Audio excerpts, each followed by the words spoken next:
Hello traders. आज बात करेंगे एनबीसीसी इंडिया लिमिटेड के बारे में। ये वीकली चार्ट है एनबीसीसी इंडिया का। इसमें हमें क्या देखने को मिला है, ठीक है। इसमें हमें 7 कंफर्मेशंस देखने को मिले हैं, और भी ज़्यादा हैं, लेकिन हर किसी का यहाँ वर्णन करना ज़्यादा लाभकारी नहीं है, तो जितना ज़रूरी है उतने पे बात करेंगे, ठीक। तो ये देखते हैं कि वीकली चार्ट पे हमें क्या मिला है। सबसे पहले देखते हैं हम कि हमें राउंडिंग बॉटम मिला है, ठीक है। तो हम ऐसे शेयर्स को ज़्यादा पकड़ते हैं जिसमें एक राउंडिंग बॉटम बनता है। क्यों?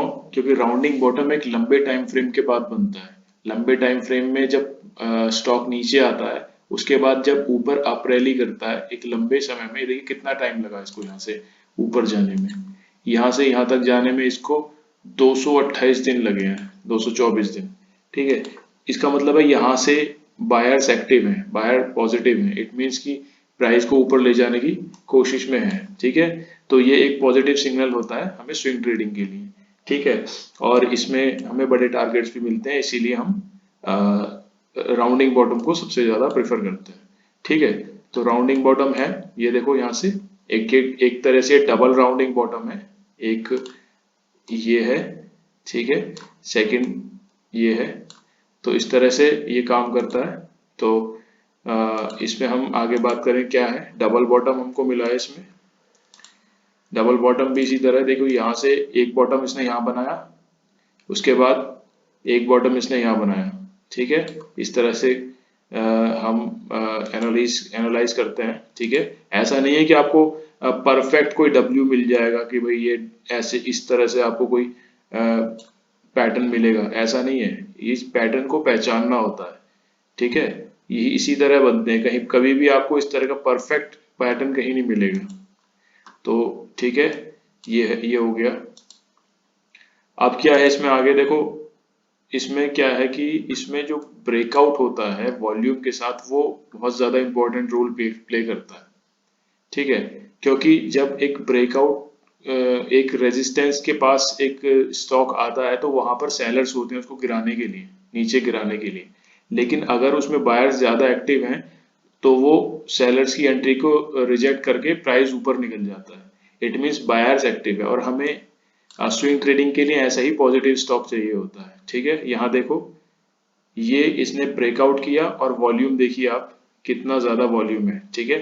पिछले सेशन से ज्यादा वॉल्यूम है, ठीक है। अगर हम इसको डे चार्ट पे भी एनालाइज करते हैं वॉल्यूम को और प्राइस को, तो ये देखिए डे चार्ट पे वॉल्यूम, जो ब्रेकआउट कैंडल है ये ग्रीन वाली ब्रेकआउट कैंडल है, उस पे वॉल्यूम देखिए कितना ज्यादा है, ठीक है।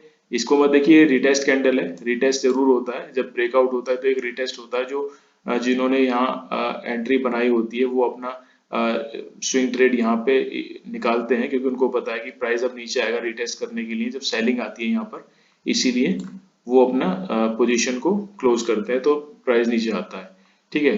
अब क्या करना है, अब इसमें हम देखते हैं कि अगला क्या हमें कंफर्मेशन मिला है। कंफर्मेशन के साथ ही हम ट्रेड को एग्जीक्यूट करते हैं। अगर हमें कंफर्मेशन नहीं मिलते तो हम ट्रेड एग्जीक्यूट नहीं करते, पैसा अपने बैंक में अच्छा लगता है, ठीक है। अब एक चीज देखते हैं इसमें कि देखो, सपोर्ट जो दे रहा है ये ट्रेंड लाइन को सपोर्ट दे रहा है। यहाँ इस ट्रेंड लाइन को ये लगातार सपोर्ट बनाकर ऊपर जा रहा है, ठीक है। अगर ये अनइवन होता, यहाँ पे इस ट्रेंड लाइन पे सपोर्ट नहीं बनाता, अनइवन होता कि यहाँ से प्राइस नीचे निकल गया या यहाँ से नीचे निकल गया, और कोई भी ट्रेंड लाइन नहीं बन रही है, तो वो थोड़ा सा कंसर्निंग इशू हो जाता है। लेकिन अगर कोई ट्रेंड लाइन पे या किसी भी सपोर्ट पे कोई प्राइस इस तरह से बिहेव करता है, इट मीन्स कि वहां पर बायर्स एक्टिव हैं। तो यहाँ पर इस ट्रेंड लाइन पे बायर्स एक्टिव हैं। जब भी इस ट्रेंड लाइन को टच करने प्राइस आता है, इसको ऊपर के लिए धकेल देते हैं, ठीक है। तो इट मीन्स कि प्राइस जो है ऊपर जाएगा, ठीक है। अब जब ब्रेकआउट दिया है, ब्रेकआउट देखिए इसने कहाँ दिया है, यहाँ से इसने अपने इस लेवल को 1 2 3 बार टेस्ट किया था। उसके बाद एक बार यहाँ पर आने की कोशिश की, लेकिन आ नहीं पाया। अब इसने पॉजिटिवली इसको ब्रेक कर दिया है, ठीक है।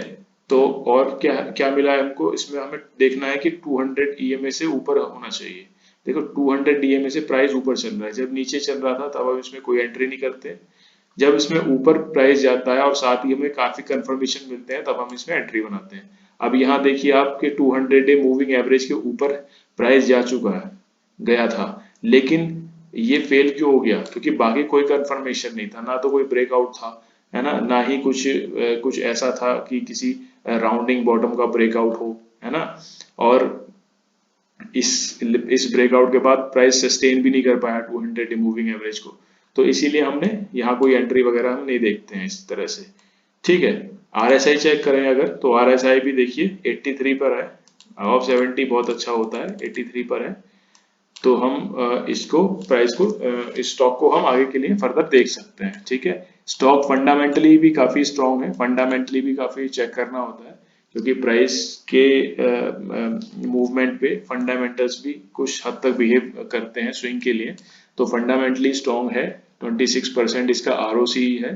ठीक है, काफी ज्यादा ऑर्डर्स भी हैं कंपनी के पास अब तो, और सेल्स भी काफी कर रहा है, रेवेन्यू जनरेट कर रहा है, और पिछले कई सेशन से कई क्वार्टर से पॉजिटिवली इसने अपनी नेट प्रॉफिट को बढ़ाया है। ठीक है, तो ये सारी चीजें मिला के अगर हम देखें तो प्राइस भी ऊपर जा रहा है और हमें इसमें एंट्री भी बना सकते हैं। ठीक है, तो अब इसकी एंट्री एग्जिट चेक कर लेते हैं। एंट्री एग्जिट हमें कहाँ लेनी है? ब्रेकआउट के बाद अगर हम देखिए 1 डे पे ट्रेड करते हैं, 1 डे का चार्ट लगाते हैं। 1 डे पे हमें क्या मिल रहा है? देखिए 1 डे पे ब्रेकआउट के बाद प्राइस यहाँ रिटेस्ट करने आ रहा है। ठीक है, रिटेस्ट के बाद यहाँ पर एक जो रेजिस्टेंस है अब वो सपोर्ट बन जाएगा, तो इस सपोर्ट पे हम एक एंट्री बना सकते हैं। अगर यहाँ पे हमें एक पॉजिटिव कैंडल मिलती है नेक्स्ट मंडे या ट्यूसडे में, तो हम यहाँ पे एक एंट्री बना सकते हैं, और हमारा टारगेट होगा यहाँ पे 80 का टारगेट होगा हमारा। इसमें इसमें हमारा लगभग 18-19% का रिटर्न मिलेगा हमको, अगर ये हमारा टारगेट हिट हो जाता है तो। ठीक है, तो और दूसरा क्या है कि अगर आप एक बार प्रॉफिट में आ जाए तो थोड़ा थोड़ा उसको ट्रेल करते हुए चलें, अगर आपकी क्वांटिटी बड़ी है तो। ठीक है, तो ये है। अगर इसका स्टॉप लॉस की बात करें तो इसका स्टॉप लॉस अगर यहाँ पर एंट्री हम बनाते हैं तो इसका स्टॉप लॉस होगा यहाँ पर 65 पर। ठीक, 65 पर इसका स्टॉप लॉस होगा। एंट्री होगी इसकी 67.50 के ऊपर, जहां भी पॉजिटिव कैंडल बनती है वहां पर, उसके बाद हम एंट्री करते हैं, और टारगेट होगा आपका 80 पे। ठीक है, तो ये हो गया इसके टारगेट, एंट्री और स्टॉप लॉस। ठीक है, तो इस स्टॉक को आप अपने वॉच लिस्ट में डाल सकते हैं। नेक्स्ट मंडे जो भी इसमें मूवमेंट होगी उसके अनुसार आप इसमें ट्रेड बना सकते हैं। ठीक है, सारी चीजें मैंने आपको बता दी हैं। कहीं भी कुछ आपको कोई क्वेरी वगैरह हो तो आप कमेंट कर सकते हैं। ठीक है, चैनल को सब्सक्राइब करके जाना और वीडियो को लाइक जरूर कर देना। ठीक है, और कोई भी आपके सजेशंस वगैरह हो तो आप मुझे कमेंट कर सकते हैं। Thank you.